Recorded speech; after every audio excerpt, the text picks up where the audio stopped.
Bururi wa Kenya utwikite kiguciririo kia mwanya kumana na uthaka waguo. Undu uria mwaka muthiru wanyitire ugeni agendi milioni 2 kuma nja wa thingo citu guka kuhonia maitho na gucama ugemu utonekaga kundu kuingi. Hinde ya kuruguria mutambo wa utaramu wa mwanya wa TSA uria ni wa guthima hinya wa ugendi bururi-ini iria-ini ria Naivasha. Murugamiriri munene kuma Tourism Research Institute David Gitoga ni akenereire magetha ma mabilioni ma mbeca ma bururi mwaka muthiru no arauga giki no kiambiriria. The current year is also looking good. Our results for the first quarter of this year and the first half are also quite good, already hitting over 900,000.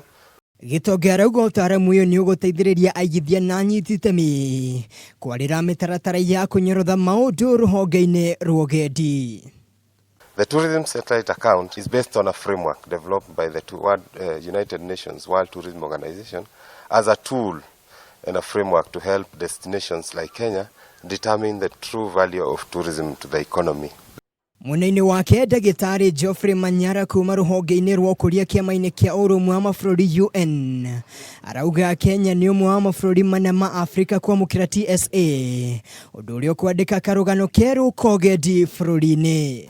Currently, Africa only accounts for about 4.5% of the total arrivals at about 70 million, and we're hoping that to grow this number. The African Union has set very ambitious targets by 2023, 2063 and so forth. Hado-ini ha metha ya mohoro ya Kameme TV, Jitagwo Mwangi wa Wambui.